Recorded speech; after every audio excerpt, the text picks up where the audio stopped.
When you're in that point and place of depression, it can feel really lonely. It can feel really isolated. It can feel really dark. It can feel like you can't come out of it. It can feel like, is this ever going to go away? You may have asked yourself, am I going to always be like this? And the answer is no. You do not have to remain in a depressed state. There is help, and we're going to talk about some of those ideas today.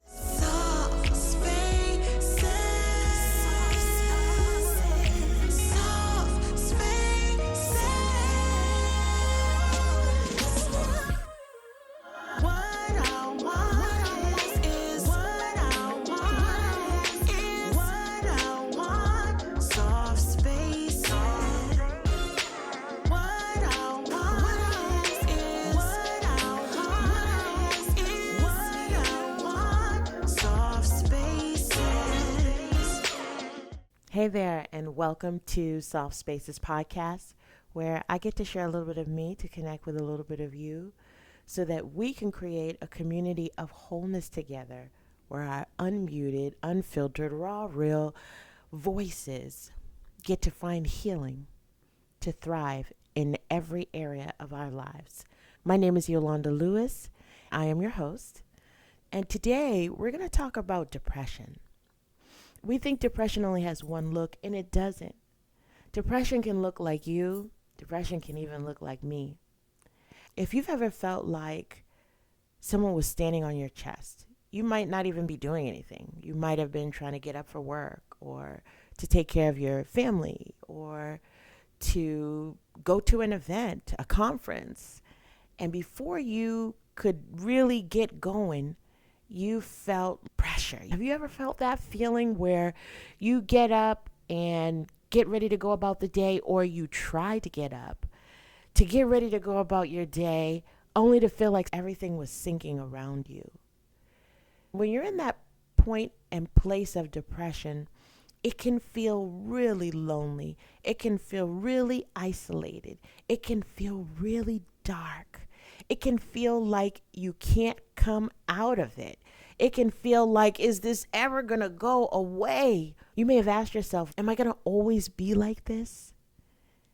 And the answer is no. You do not have to remain in a depressed state. There is help, and we're going to talk about some of those ideas today. I want you to know that if you're experiencing depression, you are not alone. If you woke up today feeling heavy in your chest, if you woke up today feeling like quicksand was underneath your feet, if you woke up today not really wanting to do much at all, you are not alone. The purpose of today's conversation is not to label you with something that's wrong with you or tell you that you're broken. The purpose of today's conversation is to bring awareness to what may be going on inside of you that you may not have been able to put language to, that you may not have been able to describe. But if you can understand it, then perhaps you can meet it with compassion and not beat yourself up, as well as be able to use some tools to help you work through it, even right in the moment. Let me explain it to you this way. Your body loves safety. It wants to feel safe. It is an innate nature that the body has to keep you safe. It runs on keeping you safe. And when we get into positions of survival mode where we have experienced so much chaos, so much turmoil, whether it is external or internal, the body stays. It gets almost stuck in that mode of survival to keep you safe. And when it is in overdrive of trying to keep you safe, you can experience what could look like hypovigilance. And in hypovigilance, different from hypervigilance, your body is, let's say, crashing out. That's the term of today. Your body kind of crashes out to where it goes down, it taps out, it times itself out because it's in overdrive of trying to keep you safe. And what that overdrive and hypovigilance can look like is depression. Now, this doesn't mean that something is wrong with you. What we want to do today is meet that awareness of, oh, wow, I think I might be depressed, with some tools that can help you to navigate. And of course, as a primary tool, if you really feel like you are struggling with coming out of that survival mode, with coming out of, with the tools we discussed today, a place of safety and a point of safety, please seek professional help. There is nothing wrong with you if you seek professional help. That is exactly why the professionals are there, to help you. Skilled, trained, licensed professionals to help you with severe cases of depression and to continue the journey of your healing in this vein, whether it be on medication or additional tools outside of what we discussed today. You can use these tools in tandem. If you're already in therapy for depression, kudos to you. You made the right move. You're making the right choice. You're taking autonomy for your life, and that is a beautiful thing. You can use these tools we discussed today in tandem with whatever your treatment plan is. So enjoy the process of learning and identifying and exploring what depression may be looking like in your life and what you can do about it. When our nervous system shuts down, it is a mechanism to try to keep you safe. The body is designed to keep you safe. It loves safety. And all of the emotions, which are our allies, they are not our enemies. Emotions that we feel, they are the flags, they are the warning signals, they are the alerts that help us to know that there is something in our environment that may not be safe. And so you're going to need some tools to navigate through it. And more than that, you're going to need some tools to be able to create soft spaces in your life that will support you through the exploration of your emotions. So in the case of depression, when your body is in this survival mode and your nervous system gets stuck in the place of protecting you, so much so that it's crashed out because it's been in overdrive for so long, sometimes shame can set in. And that shame might sound like, you should be over this by now. And then you say, you know what? I should. And then what do? Isolate. And now you don't want to talk to anyone because you feel embarrassed that you still feel a way inside, that you're still struggling to find the light. And so shame can keep you there. That's one of the emotions that can pop up to dissuade you from seeking the support, from seeking the power, the personal power that you have to find and create soft spaces in your life, in your peer circle, in your family, that will hold you in those moments so you don't need to isolate to keep yourself safe. Think of it this way. It's almost like when you get into this hypovigilance state, it's almost like your body is dimming the lights, turning things down so you can rest, because it's been in overdrive from whatever trauma you experienced. And let me repeat, and I've said this on many episodes, that trauma is not necessarily the event. It's not necessarily the event. Trauma and the identification of trauma in our body is the understanding of how we interpret that experience of whatever happened to us. So not necessarily the event, it's the interpretation of that event, how it hits your body. That is what determines what is trauma. And if you keep yourself in that space because so many things has happened in your life, because you're looking for the other ball to drop, because you're expecting bad things, or because you've had a series of events where bad things actually happen. You're not making this up in your head. Bad things actually happen. So you don't know if the floor is coming out from underneath you. That's why it feels like quicksand all the time. That's why you feel like, maybe I don't even need to get up today. because it's just going to be all bad. Maybe it's better if I don't call my friend. Matter of fact, she's calling me now. I'm not even going to answer. Depression, it's the little things that it can show up to let you know that your body is needing some rest. Your body is needing some rest. Hey, SoftSpaces fans, I got a question for you.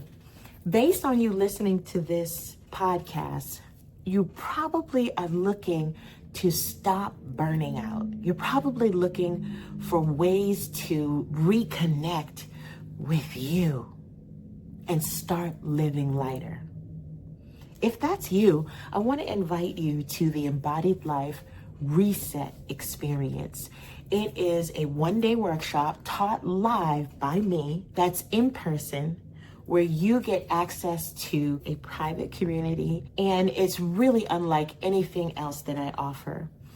In our time together, and by the end of this workshop experience, you'll have insurmountable clarity on how to make room in your everyday life to just breathe, to be able to reconnect and still accomplish all of the things that you are responsible to accomplish, all of the dreams that you have envisioned for your life. It happens at this workshop. So make sure that you sign up.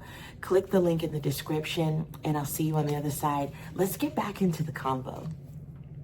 So what can you do? I want to talk to you about some long-term and some short-term things that you can do in the moment that you are experiencing depression. You can feel it coming on. You can feel yourself going dark. You can feel yourself drawing into the darkness, into the cave that is going to keep you safe, that is going to keep you feeling ashamed, that is going to keep you away from the light.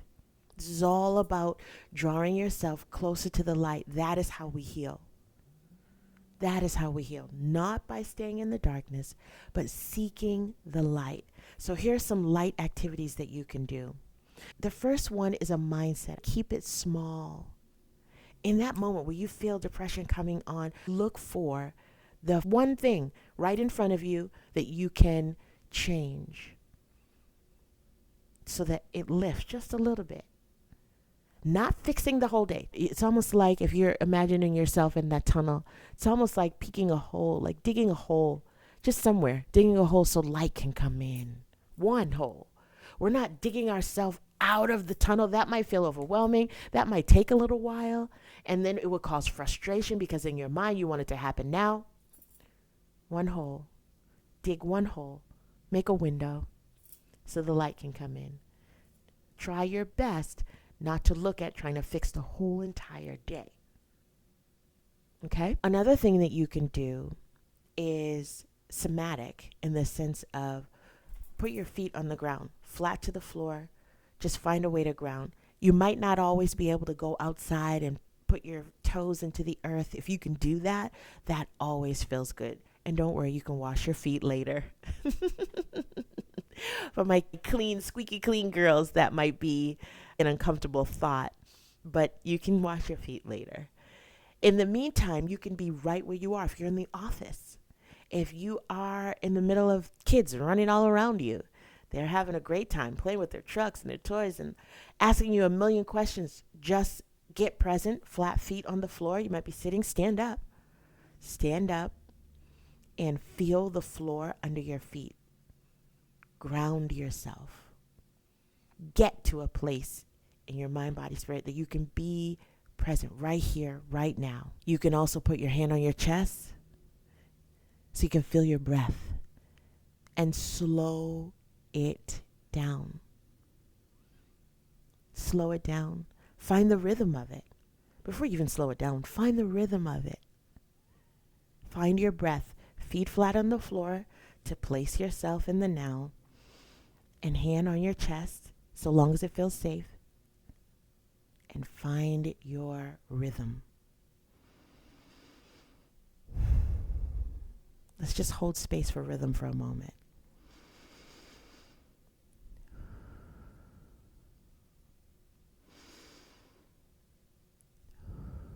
Feel the rhythm right in your chest.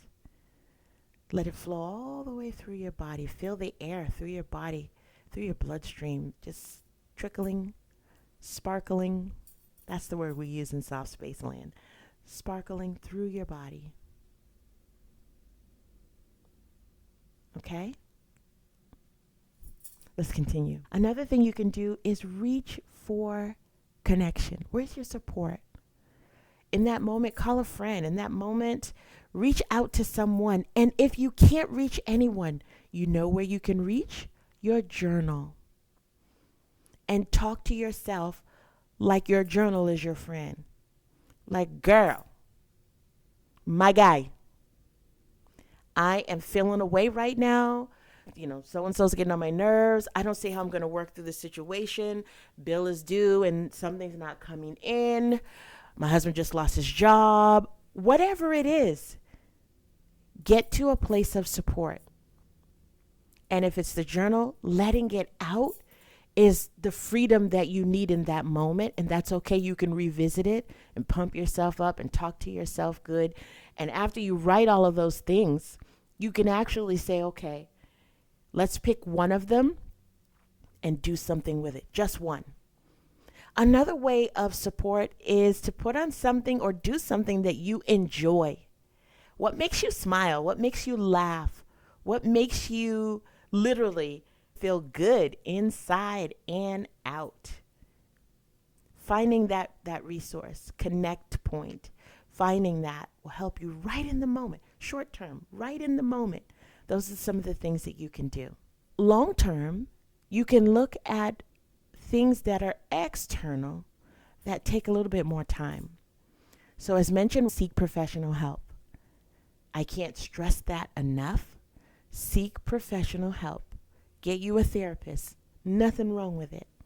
Attend more psychoeducation opportunities, such as listen to more SoftSpaces podcast episodes. There's much education for mental health here in SoftSpaces land.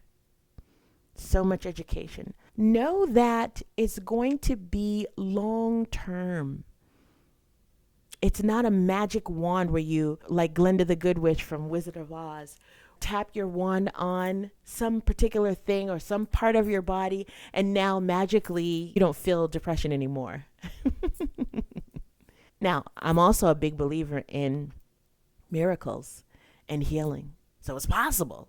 It's possible that you decide one day you're going to shift the way that you think and look at life.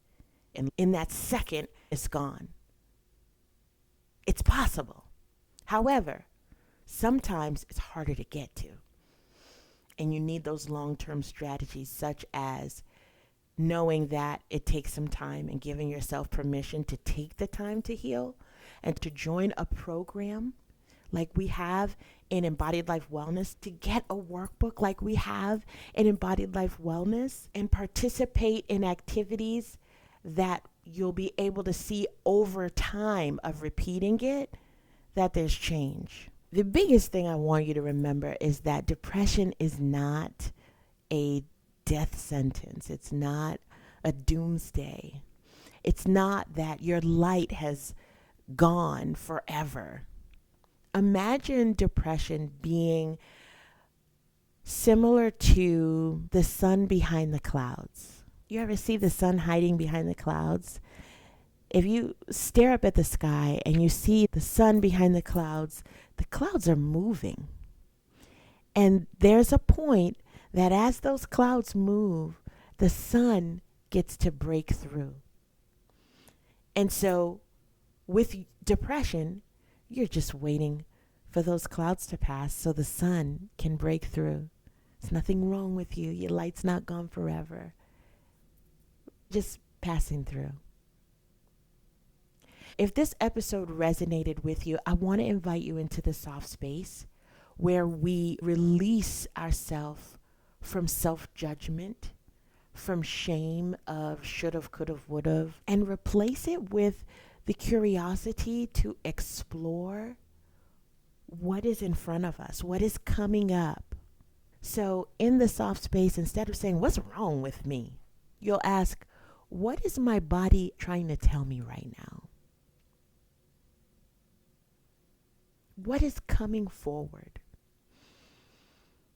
And the way that we listen in a little deeper is through breath. At this point in our episode, we share some breathing together. We just take 2 deep breaths where we inhale through our nose and exhale through our mouths to be able to absorb the topic of today, to be able to listen in deeper to what is coming forward from our discussion on depression, and to be able to sit with a point of healing, with the light shining right on us, beaming through our clouds to give us permission to feel okay. And permission to not be okay. And most importantly, permission to seek help. So let's begin to breathe together. We're going to take some deep breaths. Deep breath in through your nose. Fill up your lungs. Hold it at the top and release it. If when you exhale, your body wants to make a sound, that's okay. Find your rhythm, keep breathing, let it out, and let's breathe again. Deep breath in. One more breath. Hold it, hold it, hold it, and relax and let it out. If you find that you would like to take more breaths, please feel free to do so even after this episode ends. And I hope that you got something from this episode to move on in your life to the next one thing, right in front of you, the next one thing. If this episode resonated with you, drop in the comments below what your favorite part was. What was the part that stuck out to you the most? Let's talk about it. This is the soft space, and that's where we can do that safely and without judgment and without shame. In the meantime, I'll see you on the next episode. Take care and God bless.